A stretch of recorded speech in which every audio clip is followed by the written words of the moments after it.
Bienvenidos a Intervoces, un podcast dedicado para comunicar, inspirar y educar desde la Inter. Mi nombre es Tatiana y soy la secretaria del Consejo de Estudiantes 2025-2026. Y este podcast me tiene sumamente emocionada, especialmente este episodio. Conmigo me van a estar acompañando dos integrantes del Consejo de Estudiantes y aquí tenemos a... Mi nombre es Dainelis Torres Alindato y soy vocal del Consejo de Estudiantes. Mi nombre es Abraham Rivera y soy tesorero del Consejo de Estudiantes.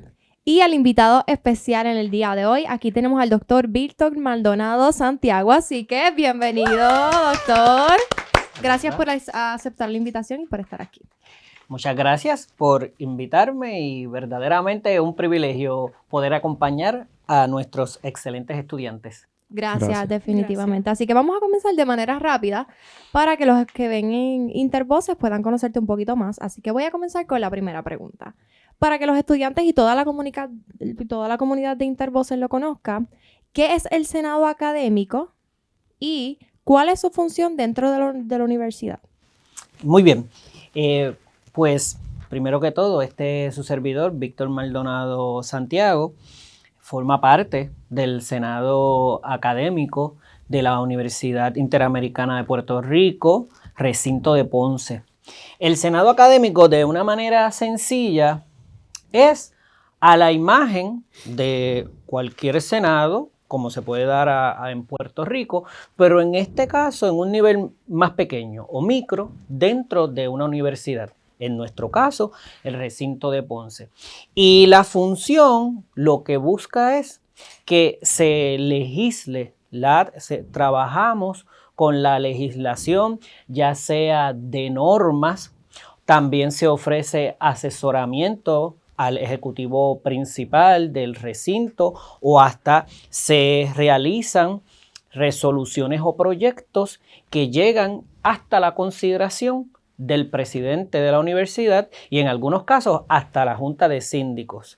Por lo tanto, nuestra función es con atención en las necesidades de los grupos que nosotros representamos, entiéndase la facultad, el estudiante y el estudiantado, nosotros podemos proponer, formular y aprobar esa legislación o normativa que siempre debe ir en beneficio de esa comunidad que nosotros representamos.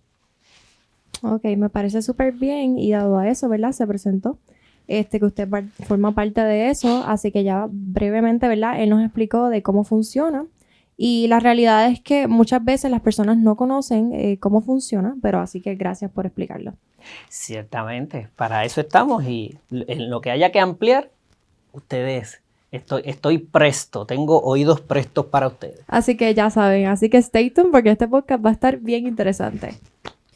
¿Verdad? Como 35º presidente del Senado Académico, ¿qué significa para usted asumir esa responsabilidad y cuál es su rol? En el recinto de Ponce he tenido la bendición de ser seleccionado como presidente del Senado en el 31º, el 31º y 32º. Estuve 3 años como presidente y una vez terminé mis funciones, estuve en un proceso, vamos a decir, de receso y torné. Esta es mi 4ª vez como presidente del Senado Académico del recinto de Ponce. Entonces, hay una frase que yo he escuchado que dice que con el cargo viene la responsabilidad. Y si bien es cierto que representa mucha satisfacción, mucho orgullo el liderar, también uno tiene que pensar qué es lo que esperan los grupos que decidieron extender la confianza en uno. Okay. En términos de que ya uno no va con una visión personalista o individual, tiene que pensar en el colectivo. ¿Qué es lo apropiado o qué es lo que beneficia principalmente a la mayoría? ¿Por qué? Porque nosotros tenemos que estar bien pendientes de escuchar las minorías pero la decisión la toma la mayoría. Ok. Es decir, las voces, todas las voces son importantes. No obstante, tenemos que siempre pensar que aún los pequeñitos, y en esto en referencia a los grupos, también requieren ser escuchados. Y requieren ser escuchados porque esas voces a veces nos alertan. Tal vez la mayoría tiene una visión, pero ese grupo pequeño a veces trae a colación asuntos de normativas, de leyes, y tal vez el grupo en principio partimos siempre de la buena fe, queremos hacer esto, queremos hacer lo otro, pero de momento nos encontramos con la ley. No, es que suena muy bonito, pero la ley no provee para eso. O esto que ustedes están proponiendo suena muy bien, pero nuestros reglamentos institucionales no lo permiten. Bien, y entonces, vamos a decir, entramos en esa conversación, en ese diálogo, para ver si podemos armonizar esas ideas, aunque hay veces que ciertamente la decisión, insisto, es de la mayoría, sin olvidarnos de ese grupo minoritario. Ok, y me parece interesante porque en el cargo obviamente que estás es un cargo alto y yo creo que a veces estar o llegar a ese punto donde tú dices, wow, nunca pensé estar aquí o mira, estoy aquí, lo estoy haciendo. ¿Cómo se siente de satisfacción haber llegado consecutivamente, ¿verdad? Durante tu trayectoria a ese puesto. Pues, ¿qué les puedo decir? Yo, posiblemente, al igual que alguno de ustedes o todos, pues provengo del pueblo de Villalba, me estudié en una escuela pública, en un barrio, tenía muchas circunstancias o situaciones complicadas de vida, porque mi familia somos 8, mi papá, mi mamá ¿verdad? Y en total con mis hermanas somos un total de 8. Entonces, a veces la situación a veces hasta económica era difícil. Entonces, uno de joven comienza, voy a estudiar, me voy a preparar, voy a alcanzar unas metas. Y a veces no está en el radar personal el que voy a llegar hasta un grupo, pero la vida te abre paso conforme con ese proceso de preparación. De alguna manera, más o menos parafraseado, alguien decía que si uno quiere alcanzar el éxito, tiene que prepararse y para cuando lleguen las oportunidades, uno pueda decir, aquí estoy. Bien. Y el saber que todos esos esfuerzos que uno ha realizado a través del tiempo, con la ayuda de seres amados y con la misma motivación de uno, porque en muchas instancias no hay motivación, como llaman, extrínseca, nadie está allí para apoyarte, pero al final te tienes a ti. Sí. Y con la ayuda de Dios, pues cuando uno ve que las puertas se abren, pues puede entender una idea que siempre me recuerda una amiga mía, citando la Biblia, dice pues, si lo haces bien, podrás ir de gloria en gloria y de victoria en victoria. Amén. Qué bueno, definitivamente eres muestra de eso, que a pesar de las dificultades, pues has llegado y un sinnúmero de veces has sido escogido para puestos grandes, así que algo está viendo las personas que te están escogiendo para eso. Así que bendiciones por eso. Muy importante la determinación también, porque uno no todos los días se levanta con la misma motivación. Eso es una montaña rusa, aunque me sienta mal, sé lo que tengo que hacer y pues.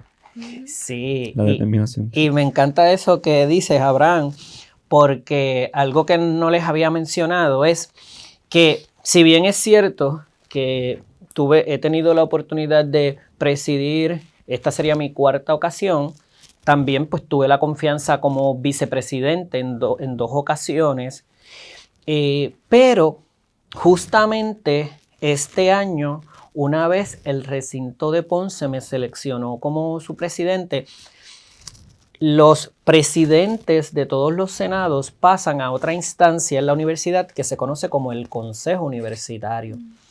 Y en el Consejo Universitario, todos los presidentes de los senados con los vicepresidentes de la universidad y algunos representantes administrativos y representantes estudiantiles en el nivel del Consejo Universitario tienen la encomienda de escoger un presidente entre todos los presidentes, por decirlo de alguna manera. Okay. Y este año el Consejo Universitario me escogió como su presidente. ¡Wow! ¡Felicidades! ¡Qué bueno!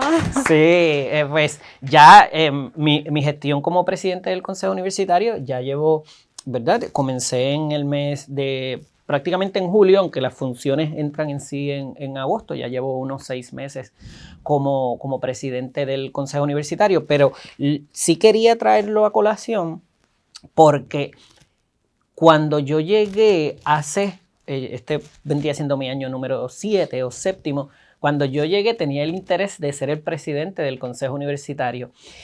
Y en 2 ocasiones participé para ser seleccionado y fueron escogidas otras personas. Sin embargo, una vez, como en el Senado, usted puede estar hasta un máximo de 6 años, luego debe haber un receso. Pues yo me tomé ese receso en el año número 6 y una vez torné, el recinto de Ponce me dio esa confianza y esta vez, en el año número 7, el Consejo me seleccionó como su presidente. Así que eso era una meta que yo tenía en mi corazón. Y hasta en un momento pensé abandonarla, dije pues, yo tuve la oportunidad, estuve en el Consejo, no se me dio. Pero Dios tenía otros propósitos y torné. Y en el 7º año y en mi 3ª ocasión fue la vencida. Qué bueno. Una determinación bastante admirable. Usted, saliendo del tema del Senado, ¿usted nos puede explicar qué es el Consejo Universitario así en palabras simples? ¿No? Claro. Pues mira, el Consejo Universitario es, como quien dice, como si fuera el Senado, pero en el macro. Es que cada recinto y las escuelas especializadas pues tienen sus senados académicos y seleccionan sus representantes. Okay. De cada recinto se seleccionan los presidentes o presidentas y van a representarlos allá en la oficina central, en la oficina del Consejo Universitario. Nos reunimos ¿para qué? Para que estas legislaciones, las que se hacen en Aguadilla, en Arecibo, en Ponce, en Guayama, en San Germán, en Metro, llegan a ese espacio. Allí nos encontramos con toda esa legislación. ¿Y qué responsabilidad tenemos? Tenemos que armonizar, tenemos que articular todas esas resoluciones que nos llegan para la toma de decisiones y decidir si las vamos a endosar o si no se van a endosar, pero aún esos no endosos o ese no respaldo debe tener una justificación. Si el recinto de Ponce propone algo, pues yo soy su representante. No obstante, cuando yo llego allí, tal vez Ponce propuso algo y yo estuve de acuerdo aquí. Al presentarse en el Consejo Universitario, tal vez algo que nosotros no vimos aquí, alguien levanta bandera y aunque yo haya votado tal vez aquí de manera afirmativa, es posible que en el Consejo tenga que decir que no. Okay. No significa que porque una legislación venga de Ponce, estoy obligado a votar luego en favor. Sí. Repito, si en ese diálogo nos damos cuenta, oye, propusimos esto, pero analizándolo bien no tiene viabilidad. Y como es un proceso es algo colectivo, por lo que colectivo y de diálogo y de argumentación. Entonces, si te ofrecen argumentos que te logran convencer, pues uno puede ceder. En otras ocasiones hay que mantener firmeza. Hay veces que he estado en circunstancias que se trae una legislación, yo estoy en favor o en contra, e indistintamente que la mayoría vote en favor o en contra, si yo tengo una postura, la sostengo. Okay. Aunque en el escrito aparezca, pues, por decir un número, 20 en favor y 1 en contra, y el voto en contra sea el mío. Eso puede pasar.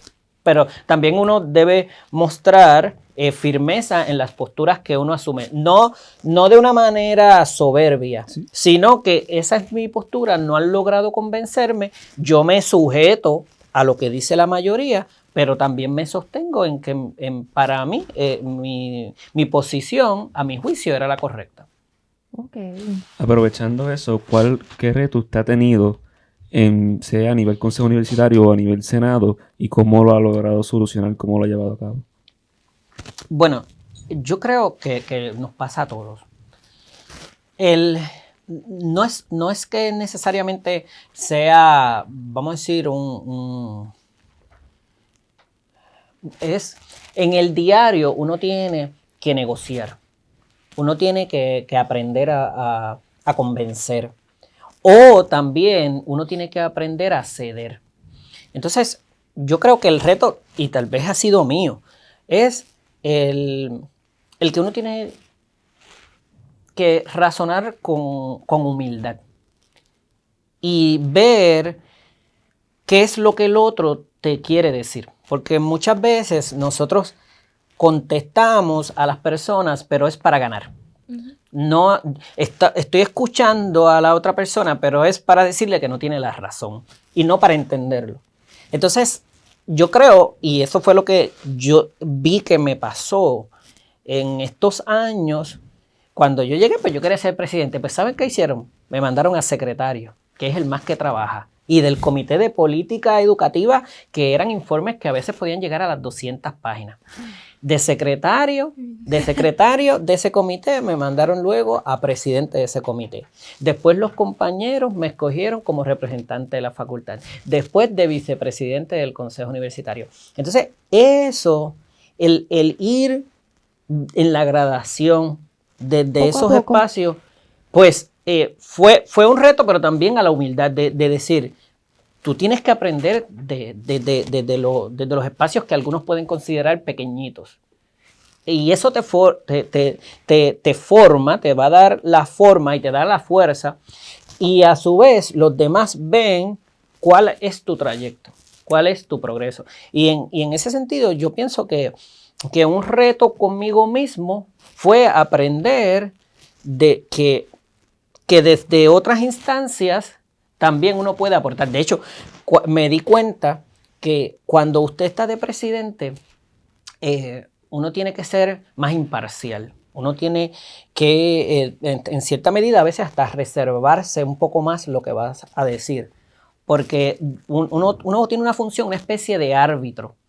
Entonces, ¿qué ocurre? Que cuando uno está en otras posiciones, puedes expresarte más, puedes preguntar más.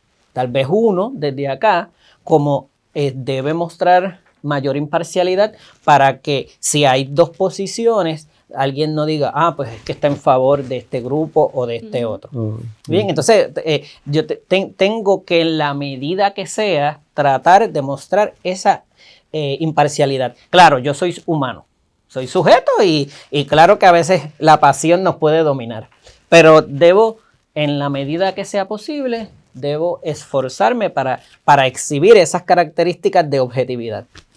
Me parece súper bien y como tú dices y has acompañado esta conversación, que también esto va atado de la vida personal, porque obviamente es lo que nos forja para poder expresar y básicamente estar en espacios, como tú mismo también has dicho, de lo que ha sido tu mayor reto.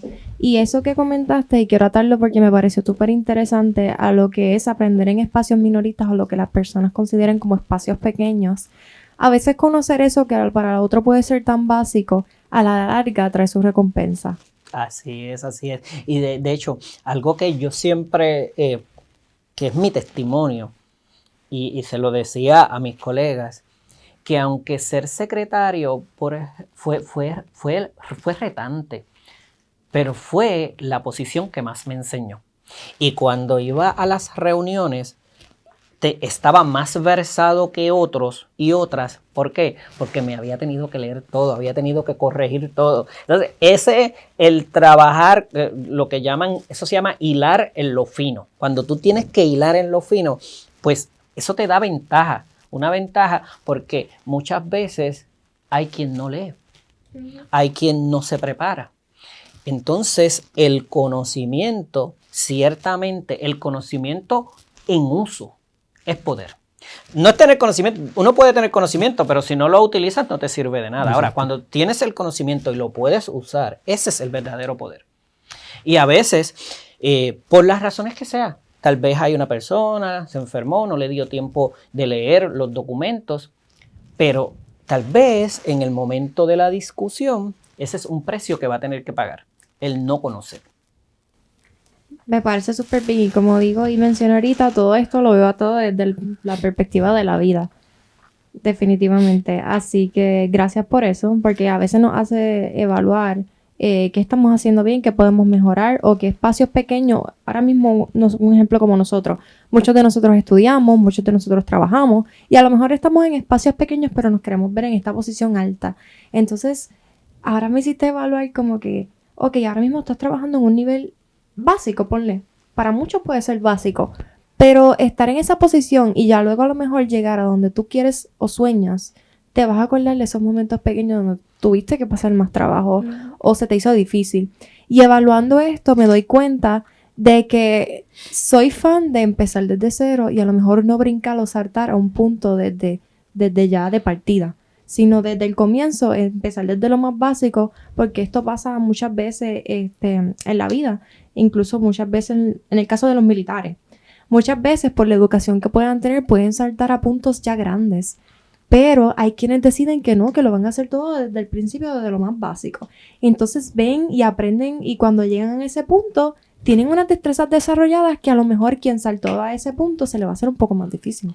Yo pienso que los seres humanos, nosotros podemos tener empatía con otros cuando lo hemos vivido. Cuando tienes la experiencia, y eso para tantas instancias, a veces vemos gente que comete errores y decimos, podemos proceder a juzgar, pero tal vez si nosotros, como seres humanos, hasta en nuestro diario, hemos cometido esa falla, decimos, oye, pero si yo también estuve ahí, lo que pasa es que la vida me dio una oportunidad, y en ese sentido, cuando uno pasa por ese tipo de experiencias, puede brindar amor y solidaridad aún el que ha cometido el error, sabiendo que son tan humanos como nosotros. Algo que, haciendo un paréntesis, ¿verdad? Que para el conocimiento, justamente yo he tenido en estos últimos 3 años, he tenido oportunidad también de ser profesor. He sido profesor de confinados. Y trabajando con los confinados, en ese interés de ellos alcanzar un grado, muchas veces los he podido escuchar sus historias y digo, tal vez están aquí porque no tuvieron las oportunidades que la vida me dio. La vida tal vez no le dio los padres que yo tuve, la familia que yo tuve, el apoyo que yo tuve. En lo mucho, en lo poco. Tal vez uno piensa, yo he recibido poco apoyo, pero cuando uno conoce historias como las de estas personas, uno se siente que verdaderamente, hasta tal vez en algún momento, no fue lo suficientemente agradecido con la vida. Y al mismo tiempo descubre todas las riquezas que uno posee. Sí, a veces uno piensa que uno tiene poco, pero cuando mira a otra persona, en verdad tiene mucho más de lo que tú piensas. Sí, el otro día yo escuchaba un predicador y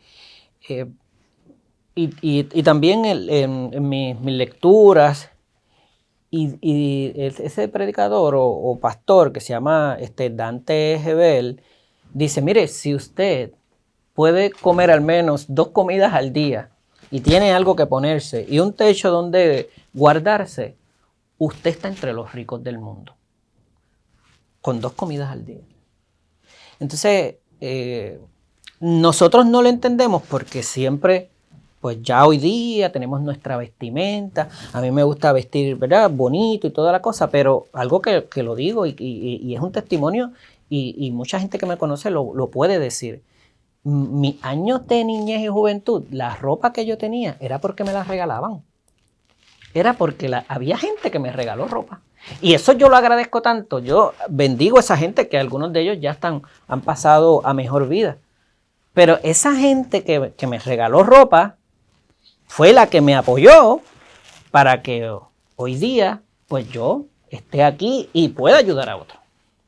Qué lindo ese testimonio. Y eso es de las cosas que emocionan a uno. Sí, así es, ayudar para después ayudar a los demás que te ayuden. Así mismo. Pasarlo ese ciclo. Te ayudan a ti y tú ayudas a los demás. Cierto. Y claro, podemos hacer más, pero pues día a día uno se esfuerza un poco. ¿Y en qué puedo colaborar? Y a veces nuestra contribución también es desde nuestra instancia profesional. Ustedes que en el futuro pues van próximamente, algunos de ustedes ya se gradúan este año, cuando ustedes estén en sus instancias profesionales, tienen que recordar todo lo que han aprendido y cómo lo que ustedes han aprendido es para ponerlo al servicio de los demás. Y a veces nos tenemos que olvidar que podemos ir a un área laboral en donde puede haber personas que no actúan bien, que hacen daño, pero no por eso nosotros tenemos que desquitarnos o con nuestros estudiantes o con las personas que están a nuestro alrededor. Que somos humanos y un día se nos puede salir una repugnancia, como decimos, pues eso nos puede pasar a todos. Pero esa debe ser la excepción, no puede ser la norma. Que hay veces también que puede ser de excepción. A veces yo he creído que mira, que lo estoy haciendo todo bien, que estoy tratando bien a las personas y alguien no lo ve así o hay quien, pues desde el juicio de uno nos dice, oye, después que ayudé tanto, que les di respaldo y luego pueden hablar hasta mal de ti y tantas cosas que uno se sorprende, pero al mismo tiempo la confianza está en lo que uno sabe que hizo. Sí, en lo que uno hizo, en lo que uno dio y en lo que uno sirvió a los demás. Que exactamente. Así que te voy a hacer otra pregunta. ¿Cuál ha sido su mayor logro durante su presidencia en el Senado? Bueno, el Senado, como nosotros sabemos, trabajamos la creación de programas y nosotros hemos trabajado doctorados o revisiones de los doctorados que tenemos o de nuestras maestrías, pero ese logro no es solo mío, ¿sabes? Si yo digo que el logro es mío, es impropio, porque esto es una tarea colectiva. Y algo que he querido tener con mucha conciencia recientemente es el concepto de la gratitud.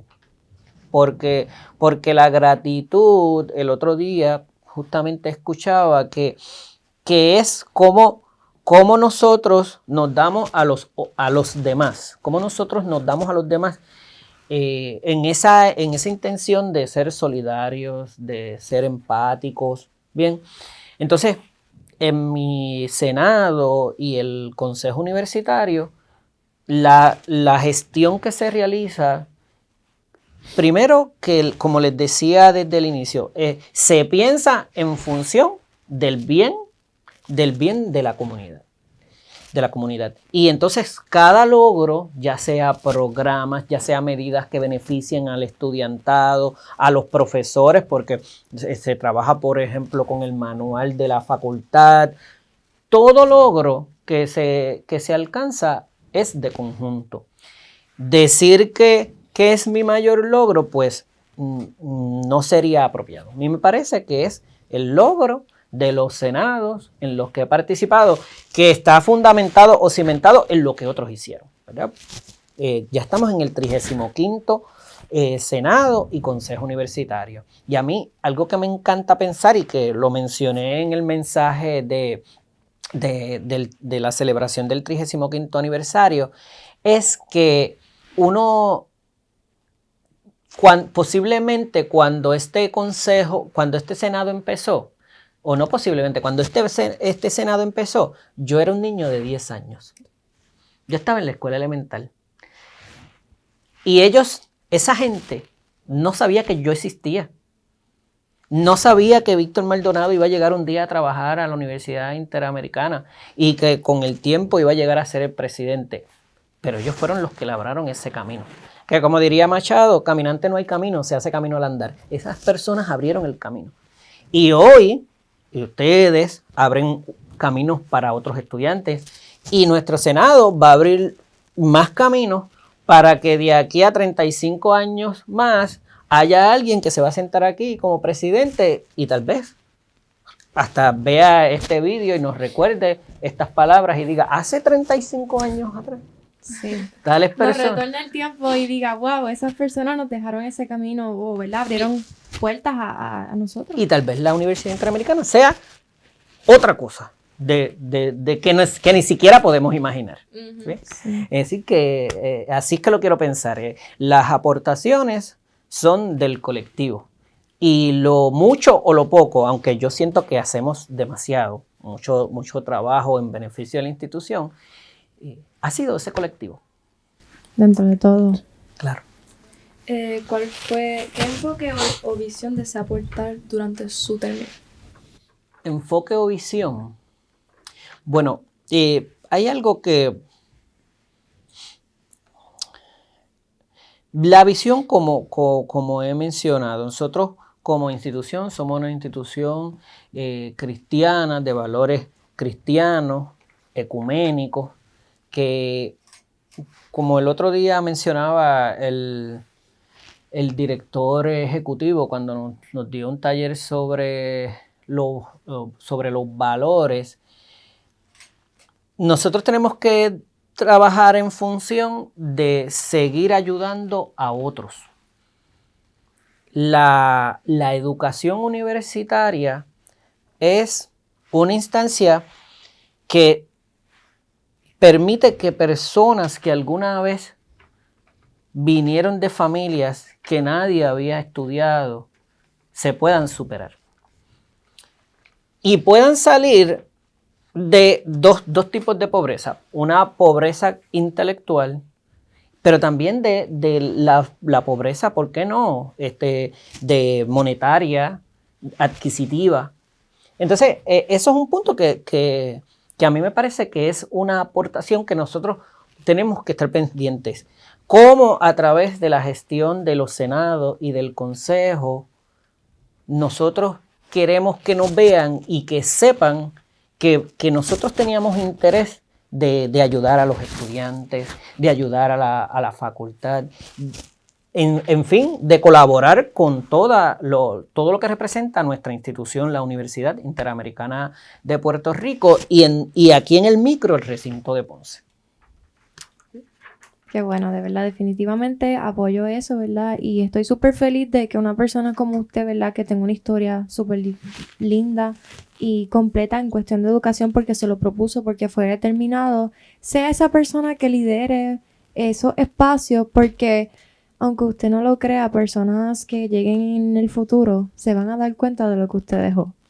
Amén, que insisto, ¿verdad? Que es la aportación también de ustedes, de todo de lo que ustedes están dejando, de lo que deja el Senado para esas futuras generaciones, que a mí me parece, si miramos la trayectoria de cómo nuestro recinto empezó en el pueblo hasta mudarse a estos terrenos, cómo ha crecido de pasar de una educación presencial, ahora todo el espectro o las posibilidades que se han abierto con la educación en línea. Sí. Pues, y no sabemos siquiera podemos imaginar lo que, por ejemplo, con la inteligencia artificial y tantas tecnologías que conocemos y que no conocemos.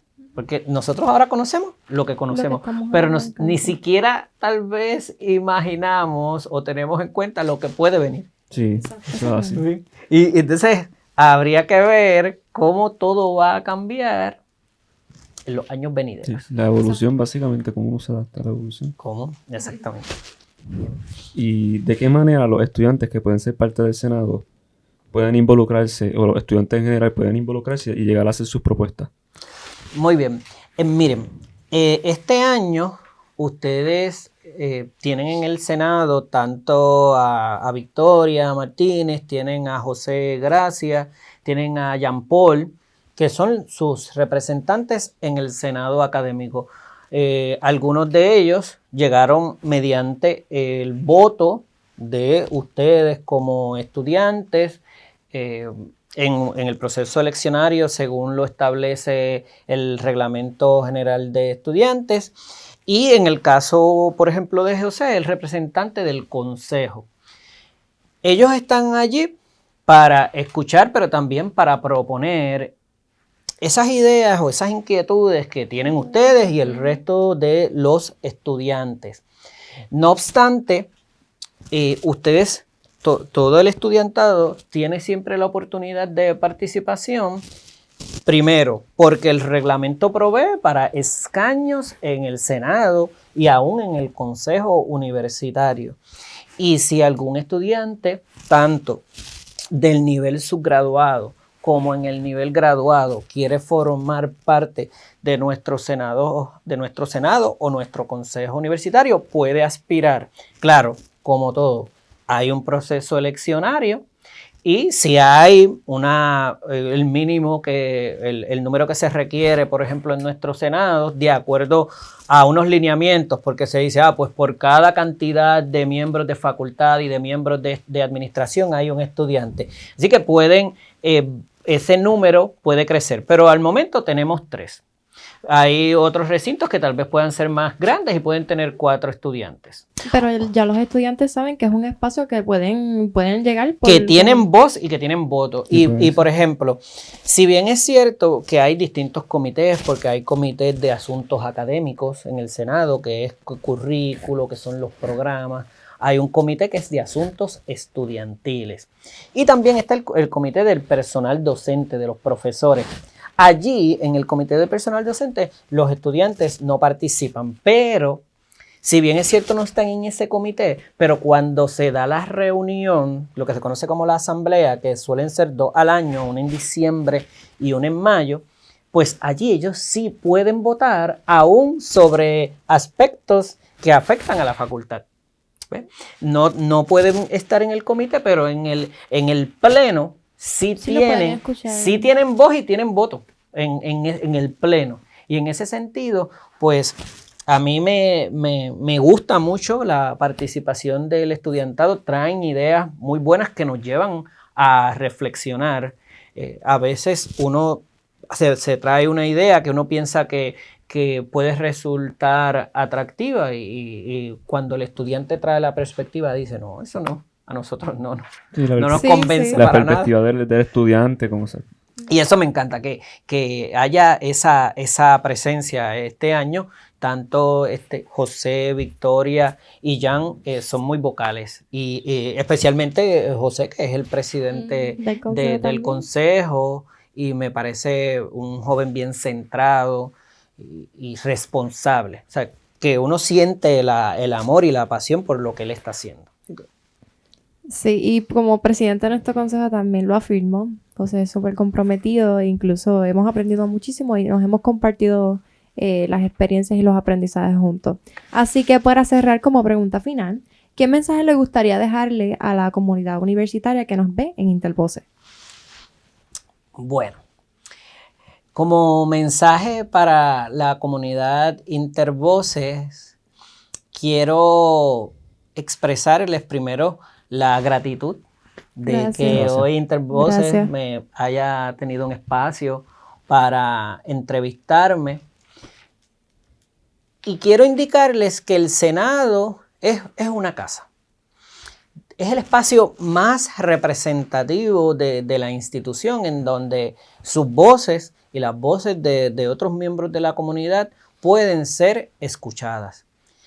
Y nuestra intención es que cada persona que forma parte de nuestra comunidad universitaria se sienta respaldada, se sienta apoyada, con la intención, con la visión de que al final el bienestar sea colectivo. Esa es mi intención, mi visión. Gracias. Así que estoy súper feliz. Gracias por acompañarnos en este episodio, porque también lo quise hacer de esa manera para que toda la comunidad de la Interamericana Recinto de Ponce pueda conocer el docente y que están aquí para ayudarlos, que conozcan sus funciones y todo lo que hacen por nosotros, porque al final es un bien para los estudiantes y para toda la comunidad. Así que le agradezco por lo que hace y por lo que vendrá por ahí en el futuro. Así que... Amén, definitivamente. Gracias una vez más y también gracias a todos los que nos están viendo mediante Intervoces. Espero que les haya gustado y esperen un nuevo episodio más. Así que, chao, gracias.